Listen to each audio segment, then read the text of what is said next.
Namaste yogis. My name is Katrina Marie and I'm bringing you the full moon report for Karma Yoga Center. And we're going to start with the full moon itself. It's in Scorpio, and I think that there's a lot to be said about that because there's a little bit of secretiveness to this moon and some sensual, sexual stuff to it. But I'm going to save that for a little bit later, a little teaser. And I'm going to jump to some other portions of this astrology report.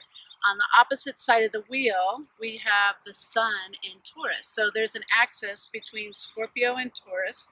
They're on the opposite sides of each other, and they work together mostly harmoniously because they're two cogs of the same wheel, and they share that axis line. But there's some differences between the two. Taurus energy is about the self. It's about the body of yourself. It's about your values that you have yourself. It's about your sensual self. It's about your sexuality, just you and you. And then on the other side of the wheel, Scorpio, which I've already alluded to, some secretiveness and sexual, sensual energy. It's not just the self. On the other side of the wheel, now you're involving others. So this is others' values, others' physical bodies, others' sensuality and sexuality, not just you. So we'll look at these two on the axis during this report. But again, I'm going to go into the Taurian part of the report because there's a party going on in Taurus. There's, as I mentioned, the sun, which is right up next to Mercury. They are hanging together, going around the orbit, kind of running neck and neck, and they're conjoined, as we would say. And the sun is a bigger influence on Mercury because of its size and its closeness to Mercury's obviously the first one out, so it's very close to the sun. So some of Mercury's energy can get overshadowed or overplayed, and we call that combust in astrology terms. And that is saying that maybe where Mercury is usually a big archetype for communication and commerce and expression and transportation, it's being a little bit overplayed by the sun's energy, which is big and bold and robust. But it's not to say that Mercury doesn't have an effect on us. In fact, it could get us in trouble, and that's going to come into that secret play in a little bit. But those two are running neck and neck together at the very end of Taurus. So on Monday/Tuesday, the 19th, 20th, both of them will start to slide into the sign of Gemini, which is going to be a whole other party on the next astrology report from us, the Gemini party. But we're still in the Taurian party, and on that edge, as I said, is the sun and Mercury working together. So there's this big, robust communication potential in that really earthy sign of Taurus. I mentioned Taurian energy as sensual and sexual about the self. It's also about your possessions. It's about your values, not only how much money you have in the bank. So money, it's about money. It's not only how much money you have in the bank, what you have in your home as possessions, but what you value as a belief system or a philosophy, or what you hold in high esteem personally. That's also coming into play in this Taurian party. So the sun, this outward expression of who we are, right up with Mercury, which being overshadowed a little, but still communication piece, it's a really potent time to express what we value, what we believe in. And in the media coming at us is all these new laws and retrograde laws. As I'm talking about the abortion piece that's been brought into play with Alabama, Ohio, and a couple of the other states, that we're like reeling, what do we believe in? What do we value? What is our stronghold? And it's really important that we use this sun in Taurus with Mercury right there to say what we believe in. What do we value? Because if we stay quiet, if we hold a neutral position, it gives power to the opposition. It gives power to the people who are holding that stance of, in the abortion piece, holding it for making it illegal. And I don't know what your personal beliefs are, but as I'm standing here telling you to promote your personal beliefs, I'll do the same. I don't feel that this is right. I don't feel it's right to go back to the Roe versus Wade argument of the 70s and try to make it now illegal again. Our body is ours to choose with what we want to do with it. And I won't get into the moral, religious, philosophical debate. I'm just saying, say it, declare it. Use the Sun and Taurus energy to say what you believe. So there's one of mine for you. Not probably a big surprise, but I feel if more of us say what we believe and feel and put it into the ether, which is shared space amongst us all, we're adding an element of communal ideas, because we're all breathing this ether together. If I don't say it, it's not communal. If I say it, now it's communal. You might not agree with me, but I've put my piece into the ether. So I encourage you to put your piece into the ether as well. And please hold off on your negative comments in the commentary below. That can be your own video, that you put your own feelings into the ether. You don't have to pollute mine. Unless you're agreeing, then of course comment away. Also in Taurus, I'm going to move on from that. Also in Taurus are two other big hitters. And one of them is Venus, and she just moved yesterday on the 15th, I believe, or 14th into the sign of Taurus. She slid out of Aries in fiery Aries and slid home into Taurus. Taurus is one of her home signs, where it's kind of like pulling the car into the garage, Libra being the other. Similar to that Scorpio-Taurian axis, Libra has an other piece to it. So when she's home in Taurus, she's about herself, loving herself, taking care of herself, nurturing herself. When she's in her other home in Libra, then she would be taking care of others, taking care of other relationships. So right now she's in Taurus and she gets to focus on her, meaning the part of yourself that is beauty, that is abundance, that is love, which is all Venus energy. Take that into your own care right now. We should do that all the time, but as the cosmos shifts, so should we, our perspective on what we're putting focus on. So it slides into Taurus, and now take a look at yourself. Take a look at your own body. Take care of your own body. What are you doing for your own body these days?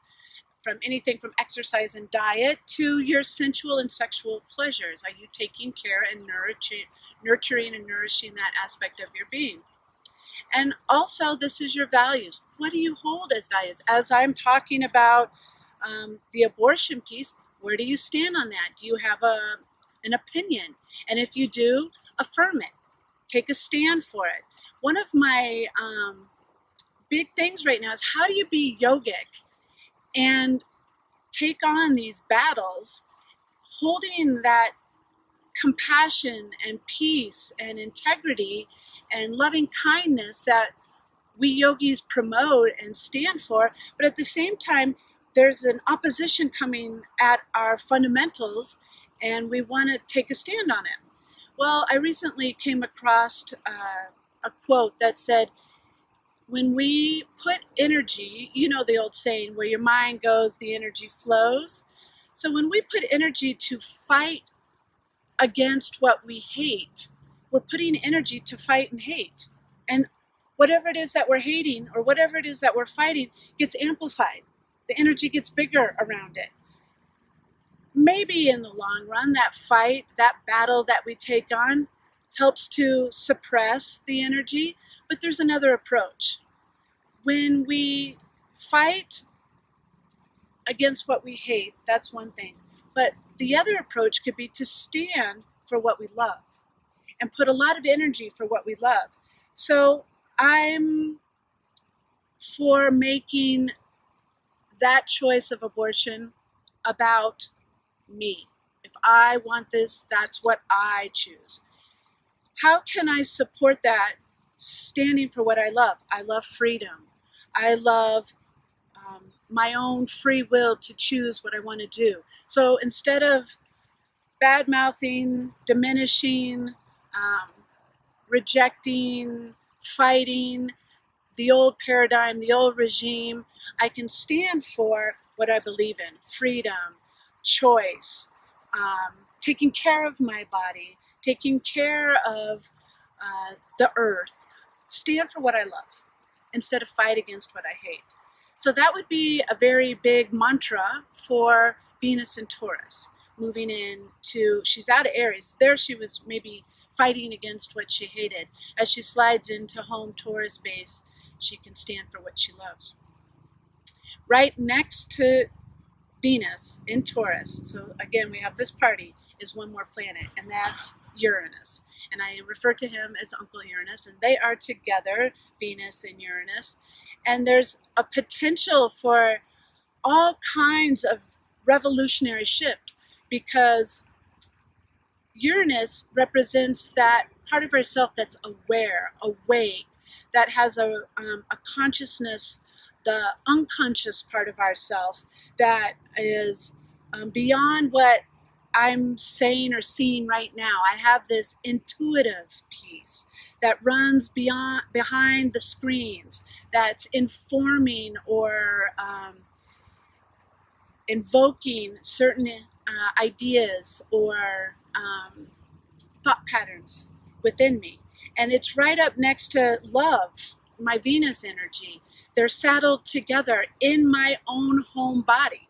And so I might be able to use that innovative, revolutionary aspect of Uranus right up next to love and abundance. And remember, Venus is also money and values besides beauty and abundance. So this might be a boon to the bank account. This might be a boon to my possessions. It might be a boon or lightning strike to my romantic energies outside of myself, but it's because of some kind of kickstart to loving my own self. We know, I mean, this is a tried and true concept, that the more you love yourself, the more attractive you are. The more that you value yourself, the more radiance you put out into the ether. And then you're like a little flower or a beautiful butterfly, and it's attractive. There's this energy that comes off of somebody who has a lot of self-respect and self-esteem that is undeniably beautiful. And that draws in like a magnet that romantic love or that opposite attraction that most people are seeking. So this could bring about that energy of romantic love, boon in the financial situation with Uranus and Venus right up next to each other. But I think even bigger than money and sex is this ideology that could come forth around revolutionary change that helps us kickstart a new way that we walk this earth as an individual, which then in turn will help us walk this earth together in harmony, in unison, with that potential for love to get a booster shot from Venus. So in Taurus, just to recap, is Venus and Uranus together at the front end of Taurus, and at the tail end of Taurus is the Sun and Mercury together, and all of them holding down that really sensual, earthy, potentially stubborn dimension that Taurian energy is the bull, and they like to dig in their heels and get a little snorty sometimes and snotty, and we have to watch out for that potential for us to get dogmatic or stubborn in our belief systems, in our values. I want us to stand for love and stand strong for what we believe in, but we can do it in a very simpatico kind of way, very sweet, very nice. Put a little sugar on it. That's very Venus energy too. Okay, so that's the Sun in Taurus and all of her or his party mates around with Uranus, Venus, and Mercury. Now we'll jump to the full moon. On the opposite side of the wheel, on running that axis line of Scorpio, is the moon. And the moon is already a pretty watery emotional sign. Its home base is Cancer, which is that watery, mystical sign itself. And now it's in the next octave up. It's in Scorpio, which is the sister to Cancer, another water sign. So a little deeper into emotions. And I mentioned that there's a little bit of sensual, sexual, secretive energy coming on it. And a perfect example is, again, with the Alabama abortion issue coming up, and then a research of the kind of the naughty sexual energy around Representative Tim Murphy a couple of years ago when he resigned. He was a big proponent for anti-abortion, and he wrote many law in the state of Pennsylvania trying to do the same thing as Ohio and Alabama. And then it turns out that this big, strong, masculine energy saying no woman should do this sends a text to his extramarital affair saying, when she informed him that she was pregnant, to get an abortion. So he resigned. And that's kind of that hypocritical, secretive sexual energy that could be illuminated at this time. So that whole scandal resurfaced now at this time of the full moon in Scorpio, partially because the energy is up around that abortion topic, but it's just showing the secretive hypocrisy that many of us carry around our sexual, sensual energy. And this moon could bring it to the surface. Much like the bottom of a lake at wintertime, all the leaves go down and settle at the bottom. And it turns into this like murky, decomposed energy. And then come spring, it starts to flip up to the top. And then when the thaw melts, all that murk is to the top of the water, and nature just skims it off to the side, so that the lake has a natural recycling ability to keep its water semi-fresh. And so we look at the lakes right now, and they're clouded with green algae kind of energy on the top, flushing to the sides as the rivers run in and clean things out. So similarly, that's what this Scorpio full moon is going to do, is take some of the dredge from the depths of our soul. And by the way, there is a sextile, which means a harmonious energy between Pluto, which is our soul self, and the moon right now. They're having a harmonious lineup. So that soul self is saying, hey, you got some bullshit you need to deal with, and we're going to dredge it up for you and bring it to the surface. That's what I see as one of the big things that could show up this weekend, with Venus and Taurus being very sensual and sexual energy, and then the moon in Scorpio. It's like, look at your sexual stuff. What are the secrets that you're holding back? Put the pornography away, people. There is 1 in 4 of us watching pornography every night, day, whenever you look at it. What the hell? What the heck are you doing looking at pornography? There's another one of my Sun and Taurian beliefs coming forward. I think it's ridiculous that we have this. Not that you would look at it. We're curious. That's part of our nature. But that you support it, knowing that those women that are in the videos, and men, are most likely sex trade girls, sex slaves, runaways who have been drugged up and treated like love at first, and then turned into prostitutes, held against their will, on and on. Pornography is terrible. And it's a billion-dollar industry. Our pornography rings in America alone make more money. I just read this, because this is one of my irritations, if you can't tell. Pornography business makes more money than Google, than Amazon, and Microsoft. How can that be? Who the hell is supporting this? 1 in 4 of you. So stop. This is the perfect moon. Just make a self-commitment that you don't have to be turned on by watching grandma, animals, little kids. It's not necessary. It's not. So that's one of the aspects of the Scorpio full moon, is that your shit's going to come to the surface, and you're going to have to deal with it, and it's going to be around that sexual, sensual energy. a lot of it. Secretive, the stuff we hide, the unspeakable, the stuff we don't tell, the little fantasies we have about other people, the naughty stuff we wish we could do, but we would never tell our partner or spouse or anybody for that matter because we're too embarrassed. If you're too embarrassed to say you want to do that, then maybe that's an indication it's not something you should be thinking or doing.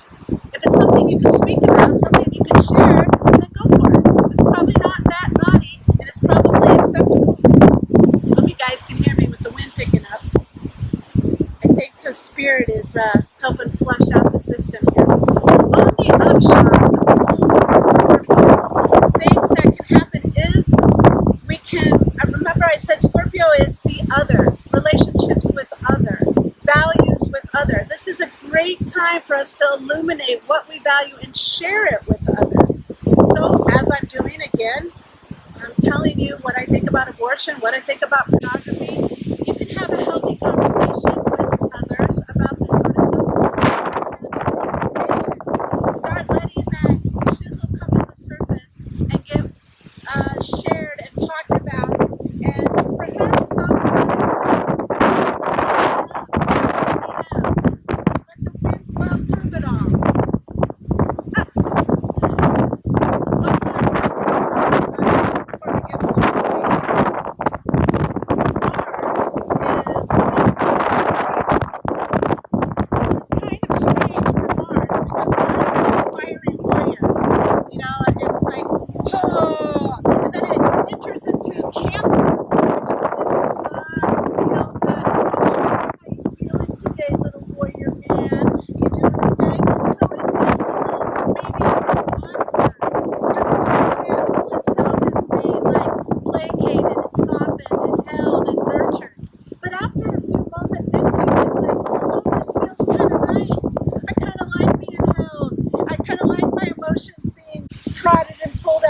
Squeezed, and I kind of like crying. I like being a warrior man that can cry. So look for that at this time. Mars in Cancer is a softening of our hardness, is a taking some of that fire and dousing it with a little water. It's that emotional part of ourself that's flaring up like a wave and putting out a little bit of the fire. So let your warrior take a little bath. Soak it. Get in the hot springs and melt away some of that hardened, calloused, warrior-like energy. So that's it for the Scorpio full moon report. Lots of stings in there, I know, and I'm sorry if I poked you, but not really. I hope I poked you to think and share your beliefs. Again, please keep comments nice and friendly in this, and you can personal message me if you want to say something to me about what I've said. But hopefully this inspires you to stand for what you believe in, stand for your values, to own your sensuality and sexuality and love yourself. All of this is the energy of this time. And of course, let your warrior take a bath. Probably needs it. Namaste. So much love.